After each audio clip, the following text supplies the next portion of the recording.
Welcome to those of you who are joining me right now. Just to say that this is going to be recorded. So if you could just mute yourselves and make sure that your video is turned off, then hopefully everybody will be able to see it quite well. As if we're just waiting for people to come in, those first awkward minutes when I can't see you, but I know that people are coming in. If you wouldn't mind just putting your name in the chat and letting me know whether you were part of the Easter delivery of HAF or not, that would be brilliant. And then I'll be able to pick that up a little bit later. If you need to pop on and just say hi, by all means do that. Before we start, you can unmute yourself just whilst we're waiting for everybody to come in.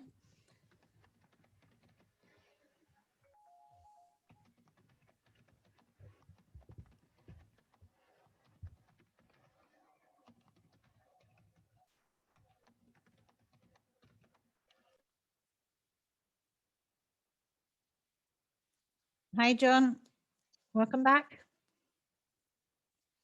Some of us have recovered from Easter, I hope. Hey, Nancy, thanks very much. I was going to put a comment in about not being able to do paperwork on time, but you know that anyway. Not at all. We're all good. Don't worry about that.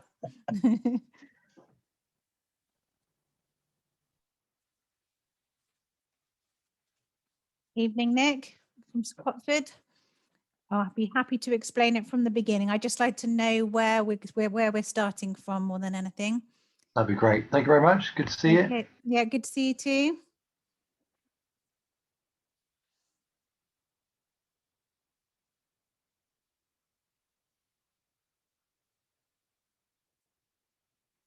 When this starts, I'm really bad at multitasking and managing the chat as well. So when we actually start, I will look at the chat once I get to the end, and we'll definitely cover any questions. So please feel free to put questions as they come up, and I will go through everything. And I'm happy to stay on as long as it takes to answer any questions that anybody has. Those of you who are just joining, we are recording this, so if you could mute yourself and turn your video off. I'm just asking people to make a quick note in the chat if you were part of the Easter delivery or not, and just say who you are, just so I see where people are coming from. This is just that awkward bit while I'm waiting to get everybody in. I think we had about 26 people register. So we'll get going when we kind of get near to that number. Just going to mute this one.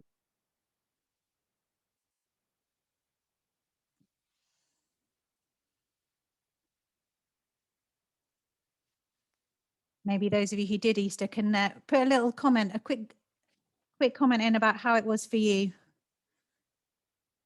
It was quick for us all to do Easter, and a huge appreciative for everybody who put in for Easter. You did Easter, absolutely, butterflies. Did a great job, thank you.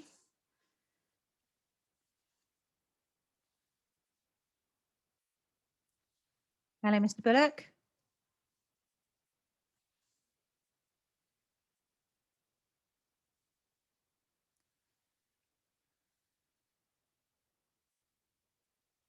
So just whilst we're waiting for the last few to come in, and those of you who have been part of it before, it's not exactly the same presentation that was run before Easter.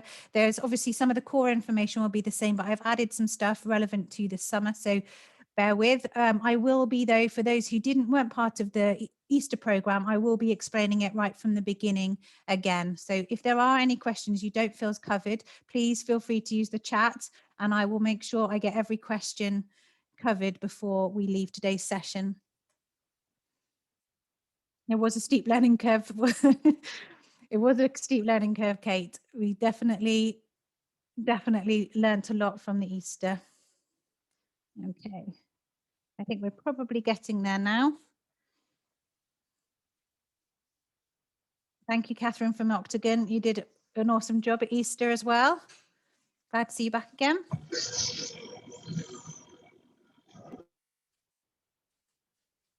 So any of those who just come in and didn't hear me say, I'm just asking people to use the chat to say who they are, where they're from, and whether they delivered at Easter or not. So I'm able to pitch it right for the presentation. Looks like we've got a mixture of new people to HAF, as well as some return customers. And if you did Easter, let me know how it went quickly, and I will come to it. So about, I am also recording. I'll just say that again. So if you could stay with your cameras off and muted, that way we'll be able to share the presentation to those who weren't able to attend today. I'm just going to hold on just a couple more seconds because it's very confusing to deliver the presentation and let people in at the same time. But these people are now technically late. So 5, 4, 3, 2, 1. Okay, right, we'll get started. And I will say, like, again, I'm really not very good at looking at the chat whilst I'm trying to do the presentation. So I will absolutely come back to that and use that as we go all the way through. Okay, let's get started. All right. Oh, there we go. Okay, so the holiday activity and food program is what we're going to be going through today. And I'm hopefully going to give you enough information that will give you exactly what the program is, and so that you'll also, if should you choose, be able to submit an application for grant funding. Grant funding that will open on Monday, the 10th of May. So opening on Monday, and we'll go through that there. So just as a quick overview, the Holiday Hunger Scheme that Marcus Rashford was very publicly and widespread last year has triggered the Department of Education to fund local councils to deliver a more complicated programme around food and activity provision. Somerset County Council have been allocated £1.6 million for this year to deliver food and activity programme to young people in Somerset, across the whole of Somerset. And Somerset County Council have worked with Somerset Activity and Sports Partnership so that we will manage the grant funding and see the fruition of this project, which at Easter, for those of us who joined, effectively gave us about 6 weeks to pull together the whole programme, from us having this kind of webinar to the activity actually happening. So to all of those who were part of the Easter programme, a massive thank you and congratulations. As a quick insight into what we were able to do, we were able to fund about 2,000 places that were face-to-face over the Easter time, and about 70% of those were taken up and used by children on free school meals. So I think that is a testament to everybody pulling together to make that happen. So really thankful to all of those. Thank you very much. And so my role as HAF coordinator is to meet with all of you and just to go through what would qualify for a grant application and help you through the process to where we can get children on free school meals to access this provision.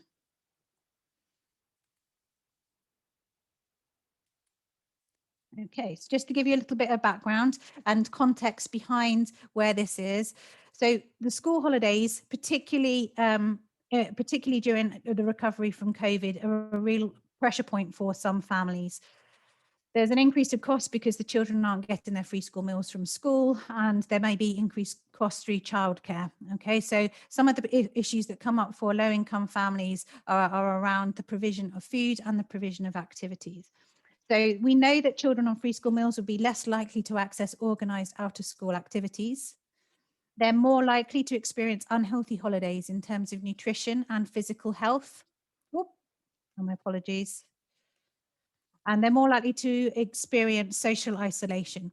So some of the scheme as it's put together wants to really try and tackle some of those inequalities that the children on free school meals face.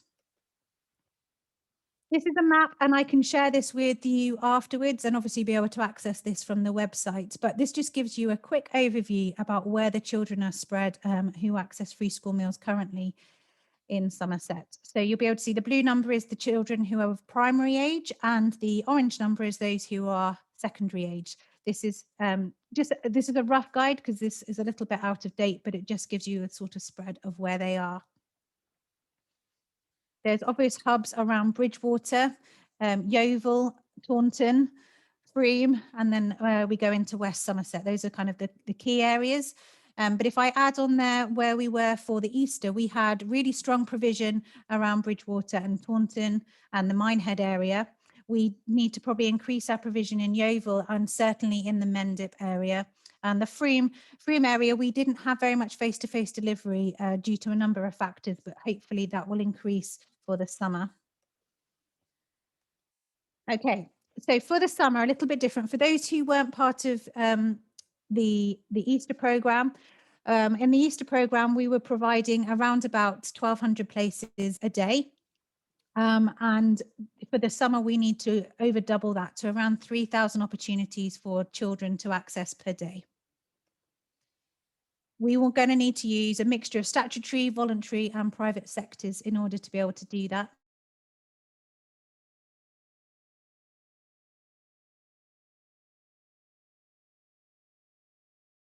With young people services and further support around that. So the wraparound care that will go around that. I'm just getting a notice that my internet's unstable. So I'm just going to pull up the chat. If there's anything I should know, please let me know. That's not ideal. Okay, so the programme for summer provision. Now, the summer holidays goes from the 24th of July to the 4th of September, and ideally we'll be able to provide an opportunity for children to access provision throughout that time. So that's the window of delivery. So the programme is going to be able to support children on free school meals. That's benefits related free school meals. I should just be clear. It's not children who get early years and Key Stage 1 free school meals. This is benefits related free school meals from the ages of 5 to 16. And the purpose of it is that they're able to eat more healthily over the school holidays, be more active during the school holidays, to take part in engaging and enriching activities which support the development and resilience of character and well-being along with their wider educational attainment.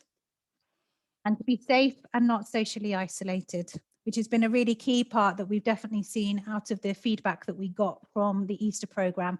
All of those key things were hit from the Easter programme and is absolutely what we're looking to increase opportunities for in the summer. Getting greater knowledge about, this mouse is getting on my nerves today, I'm sorry.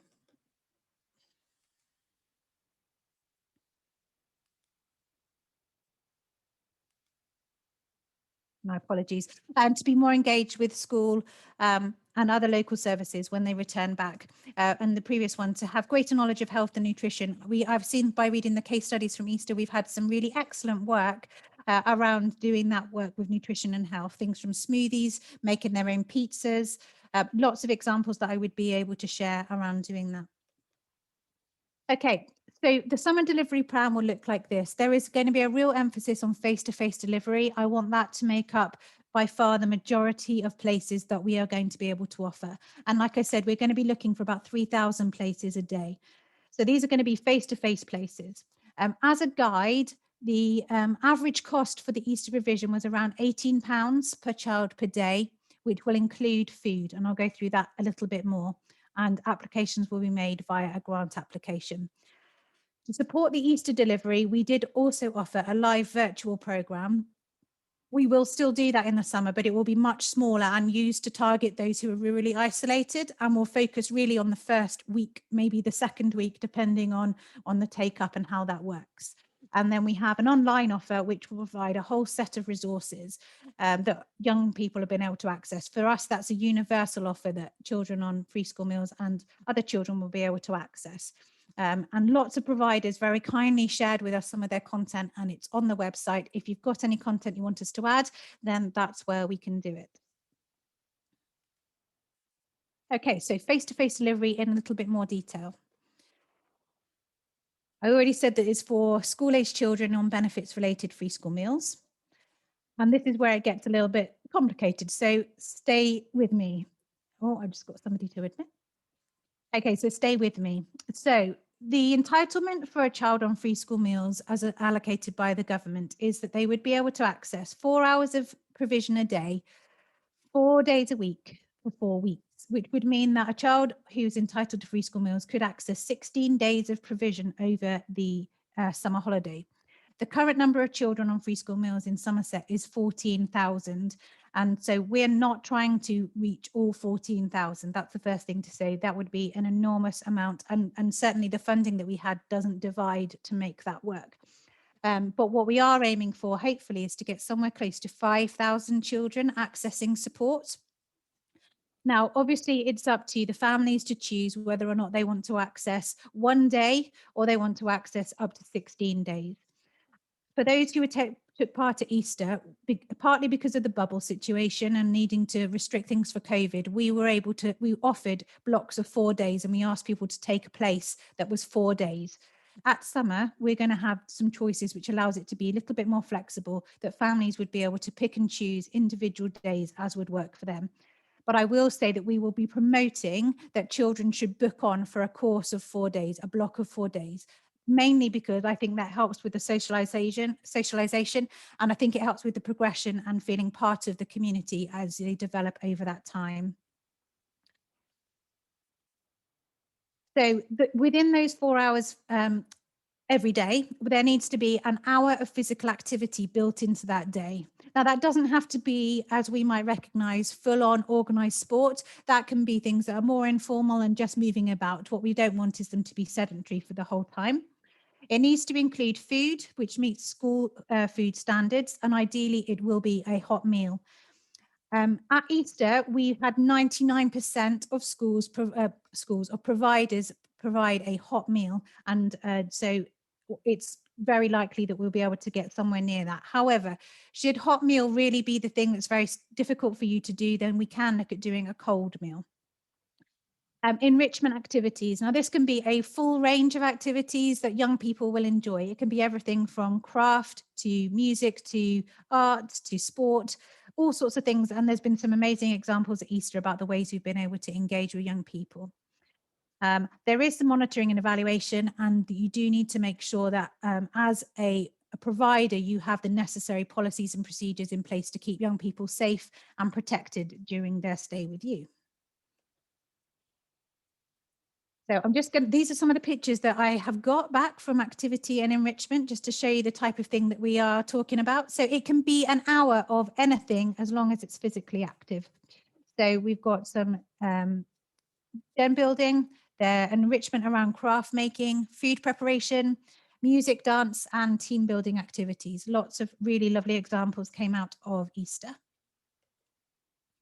And then around the food, this was one of the biggest things, I think, certainly for me when I took on this program, not being an expert at all in the provision of food. It's been quite daunting, but I have been so encouraged to see what creative people we've got out there around food and what we have done with food. So I'm just going to share some of the things that we've got and some of the things it could look like. Now, obviously, there's an emphasis on being nutritious and healthy, but they also want it to be fun and engaging. So some of the things that we might be able to look for in the summer might include things like barbecues. It might be make your own pizzas, or if you are outside, things like making your own pizza ovens and things like that. Blind tasting sessions. One really key thing that came out of a lot of feedback, I saw some lovely things around this, is actually sitting down to eat together as part of the plan. That was something that really struck with me, that actually many of the kids had not sat down and had a conversation over the table whilst eating, and that being kind of a community experience. One of the things that I've seen as really good practice examples around weekend cooking. Something that came to light is that there are children who come to the provision hungry, potentially hungry, and may also leave the provision without necessarily understanding what food they're going to be accessing at the weekend.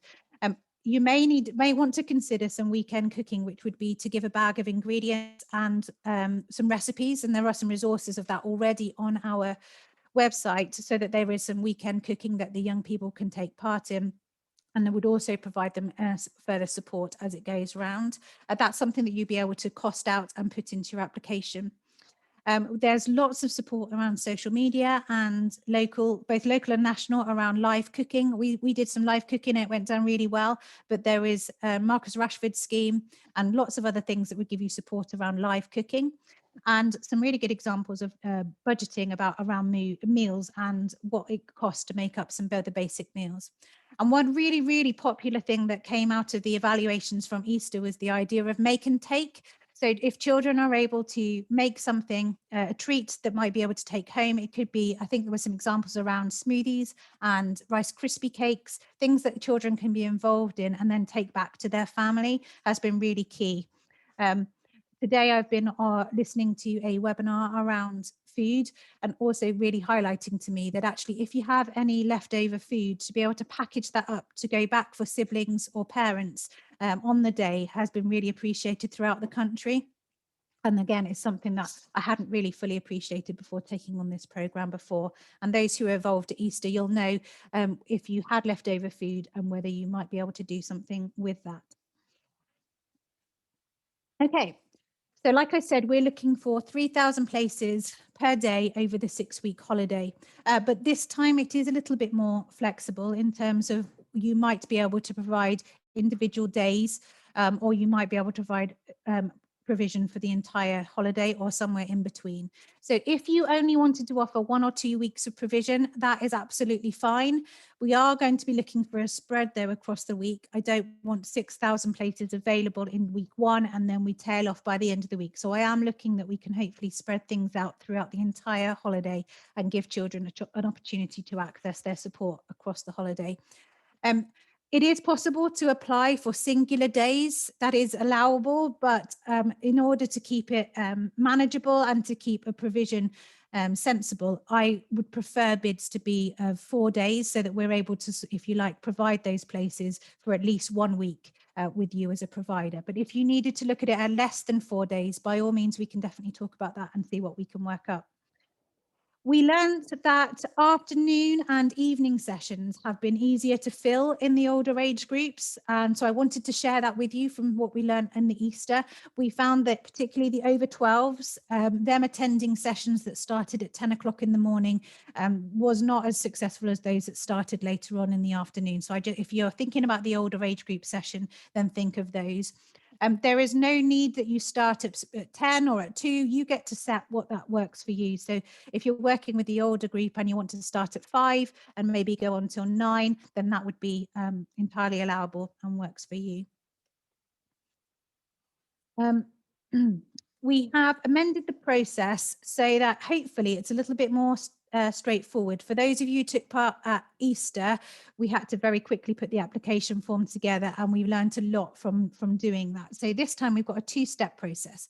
Step 1 will be to register your details so that you can be the recipient of the grant and you sign up to say that you meet the minimum operating standards. If you want to know what the minimum operating standards are, you can find those on our website and the link is at the bottom of that page and you can go and see on there. But it essentially relates to health and safety, it relates to DBS checks, and it relates to lots of things around the safe provision of activities for young people. And then step 2 will be to complete 1 form per venue that you may want to have funding for. So a lot of people were putting in for maybe 5 or 6 venues. And so that made it very difficult for us to unpick how the funding for each venue would work. And so what this is we put forward a more straightforward form per venue for you to complete and apply for the funding for that place.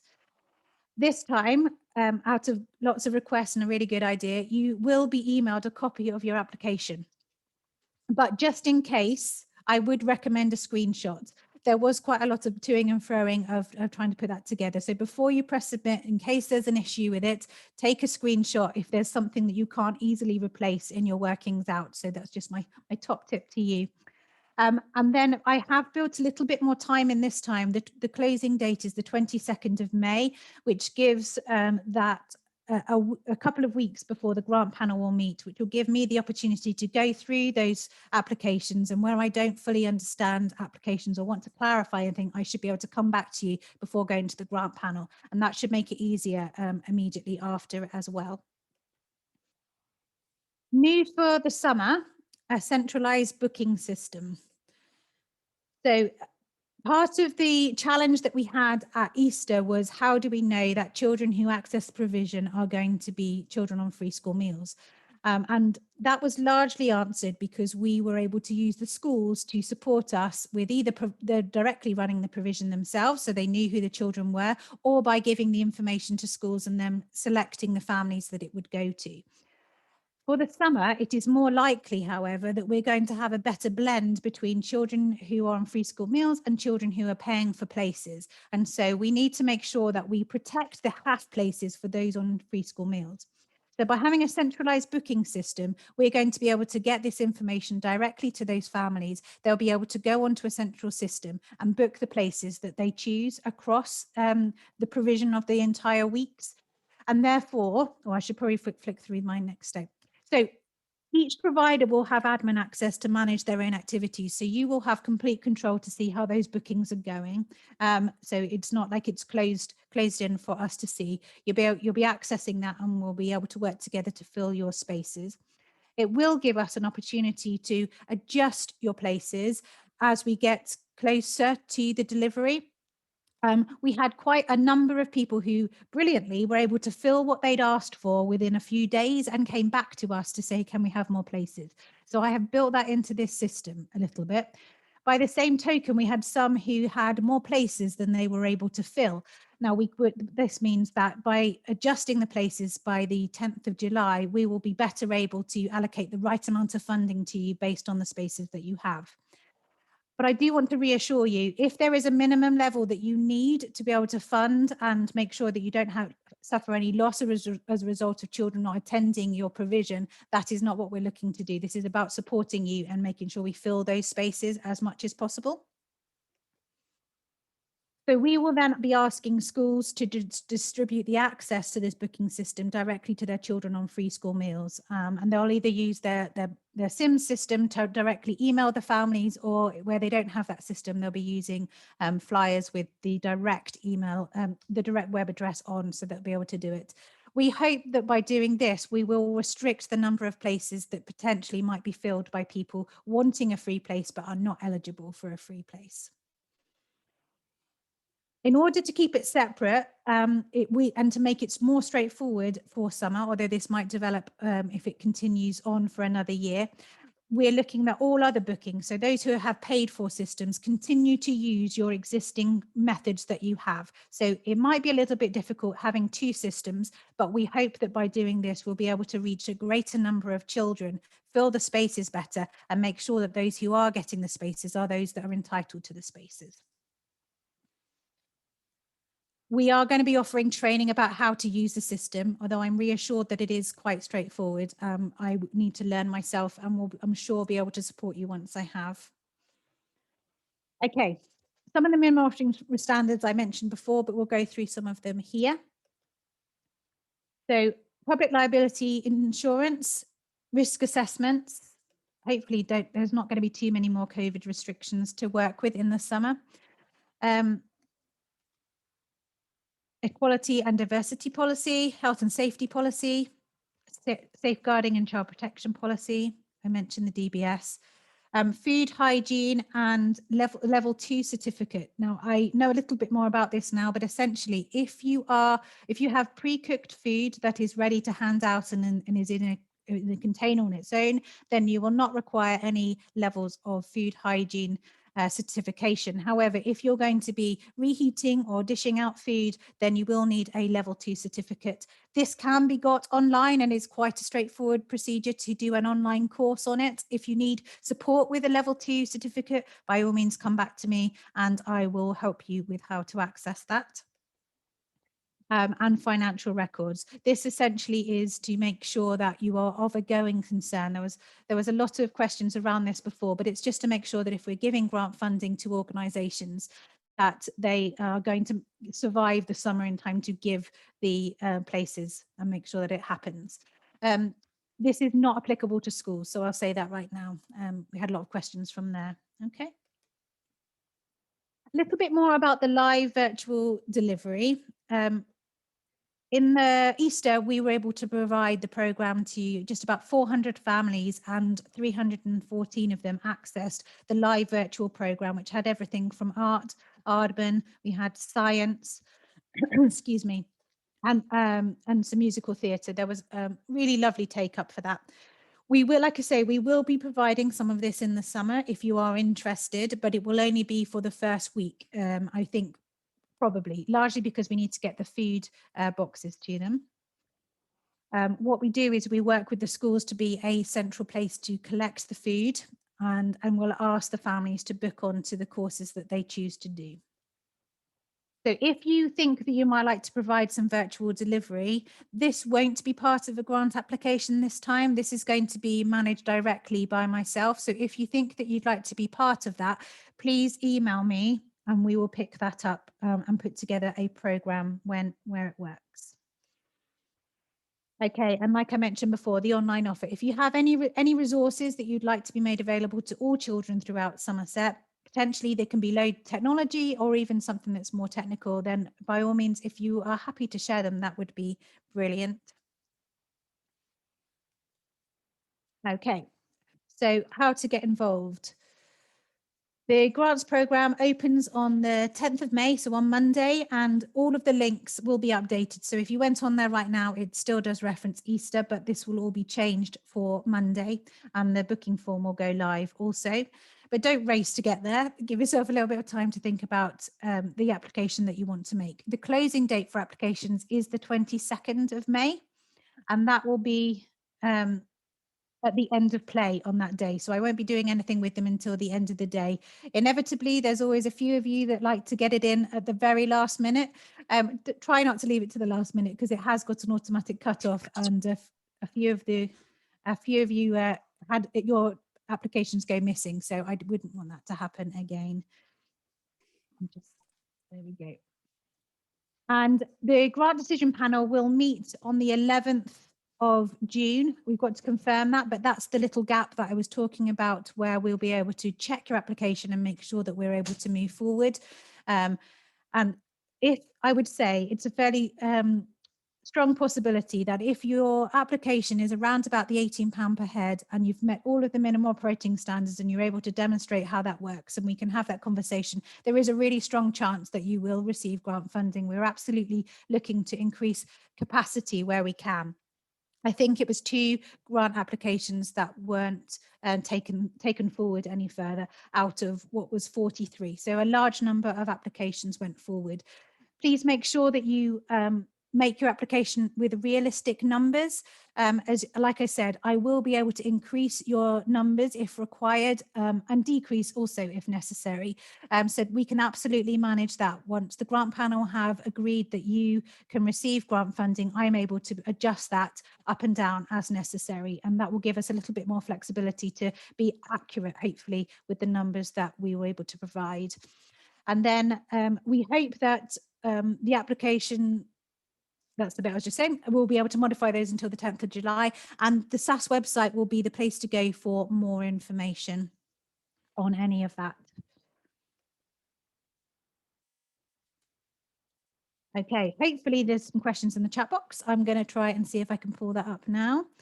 By all means, you can take yourself off mute if you want to just ask a question.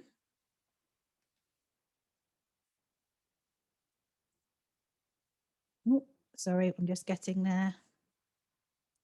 So I've got Andrew has said, if schools want to control all bookings for Easter, is this still a possibility, or is participation on centralised booking compulsory? So the reason for this is in the frequently asked questions, so you can go back in there. Like I say, the reason for doing that is so that we're able to make those places available to more than just the children in your school potentially. Now we're not going to be working with necessarily just closed bubbles. So being able to open up the places to the children in your local community rather than just your children will be part of what we're looking to do. Can we book people on? Can we put people on the system? I haven't looked into that, to be totally honest, Lucy. The thought is that families would be booking them, making a choice about what they book onto.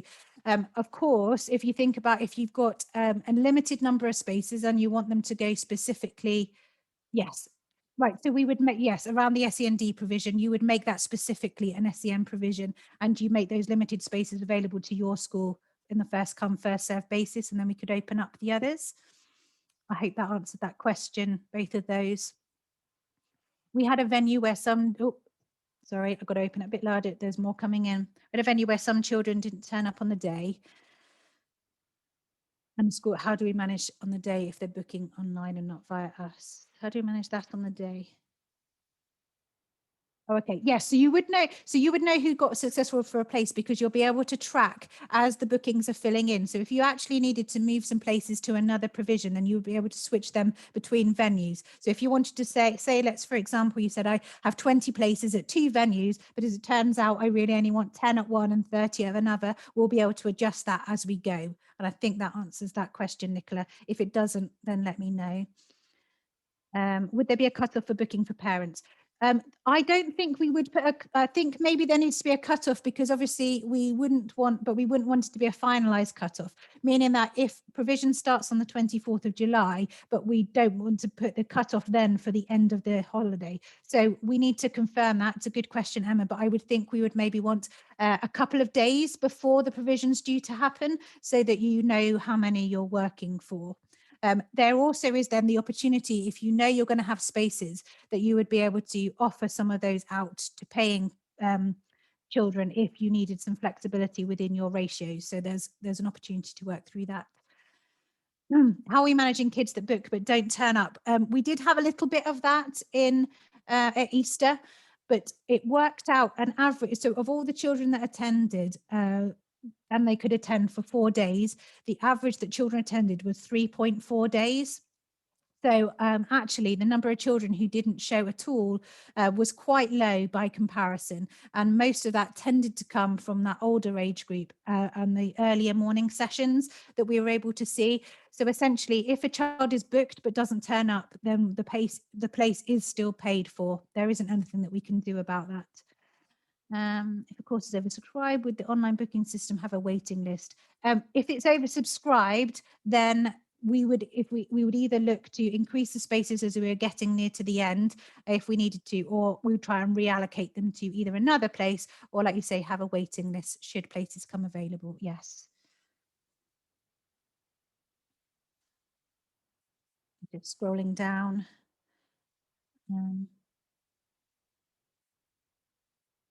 Our spare or non-free school meal places, what happens if they subsequently book up with paid for places, but then more free school meals wish to book? So it's a little bit of it's going to be down to you to work out roughly what your split is going to be. You'll obviously know what your capacity is.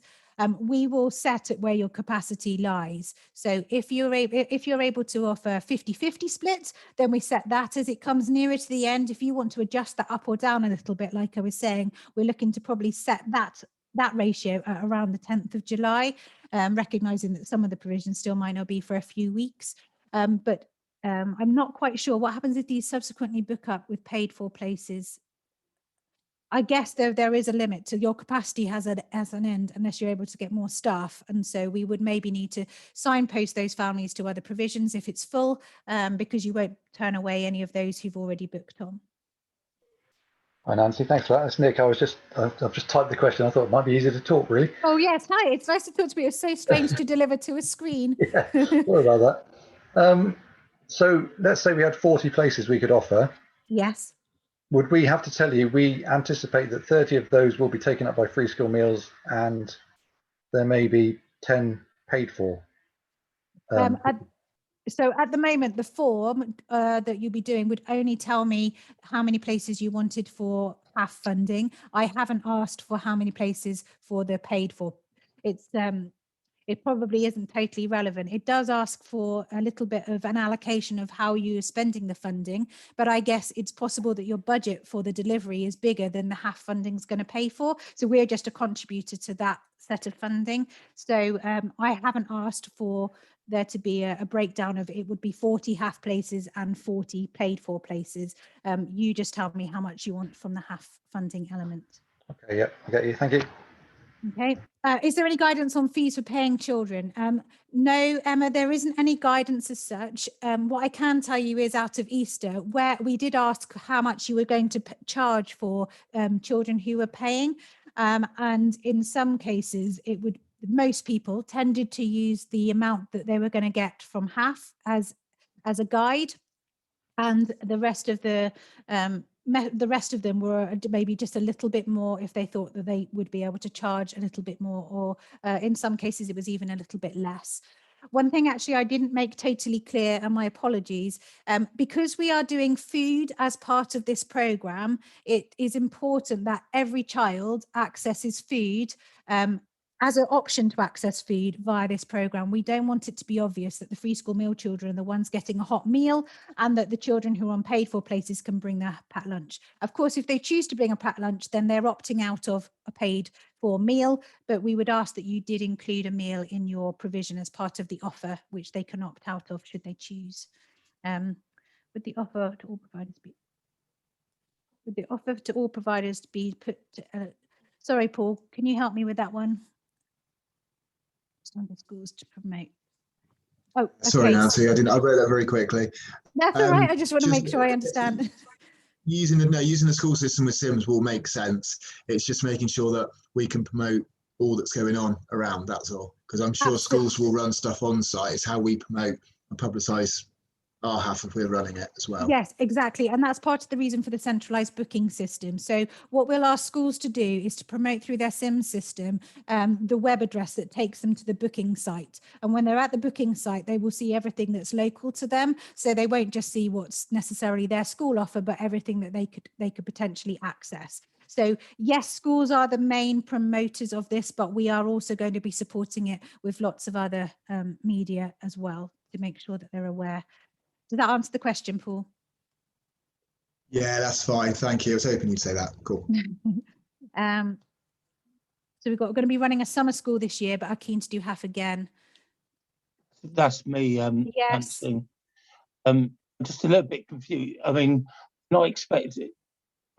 Like the others, this was typed in a rush. So it probably doesn't make any sense at all. We've got about 183 school meals at the school. Yep. If the numbers I'm thinking of in my head, because of summer school as well, is probably half of that. So it would be a big number. And if we then have to open it up to the rest of the community, I think we're going to overstretch ourselves. And I'm just a little bit confused about how we can manage that, really. Okay, so I'll just quickly explain. So for those who don't know, so summer school is funding that schools have been given around transition, right? Yeah, sorry, I should have said that. Yeah, I just wanted to make sure it's not totally my to support primary children primarily in their transition. And so you're going to be running that, but you want to bolt on HAF to that provision as well, right? Yeah. Yeah. So if you have 180, you are not expecting all 180 to join in, and that's fine. So let's just say that you said you were going to do 40 of those places. Let's just make it, just to put a number. If you open it up to the wider community, being as you are a secondary school, I don't think you're going to be getting a lot of others come from outside. But my idea would be that you promote that fairly rapidly to your families with a book by this date to make sure you get your space. Yeah, would be what I would say. But I don't think you get inundated. So we're not asking you to provide for everybody in your local area, just what you're happy and able to provide, given your staffing levels. Okay, I mean that makes sense. And then you say about non-free school meals. So you don't have to open it to non-free school meals if you don't want to. If you're running a summer school, that will be open to everybody. That's right? open to everybody. Yeah. So if you just decided to keep your HAF program for just the free school meal children, that would also be fine. There is no requirement that you add in others if your capacity doesn't allow. All right, that's good actually, and explains it, Nancy, because I was a little bit worried that we'd be overstretching ourselves, should we say, but no, it makes sense. Thank you for that. Okay, thank you. Okay, so there's a question about any leeway for families who are in the middle situation, so they don't quite meet the threshold for free school meals. Yes, there are. Our issues will be at school discretion. So our conversation with schools is around those on free school meals and those who are in that banding. So we are absolutely able to support vulnerable families that don't meet the threshold. And if you have access to those yourself, and you want to be able to book them on, then you will also have access to give that code so that they'll be able to book on.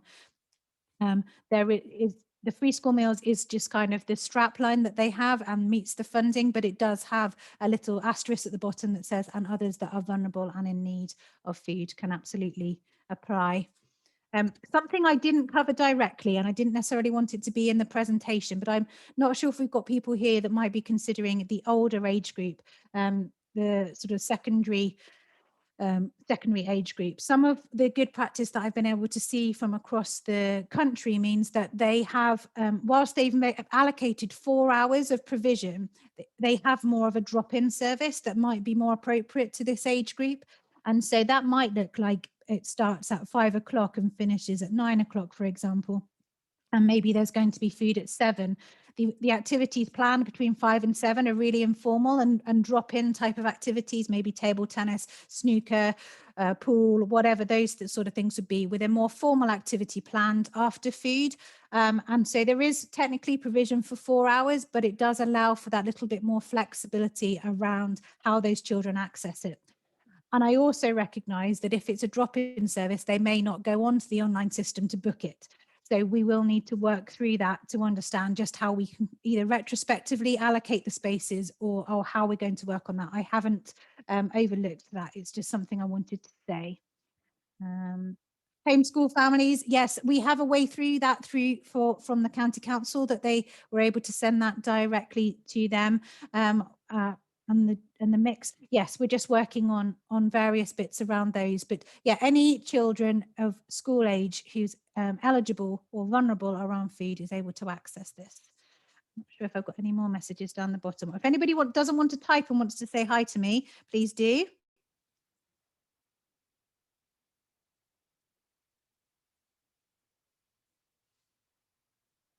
I'll tell you what, if you're still there, why don't we put the cameras on? I will stop recording and we can cover any other questions.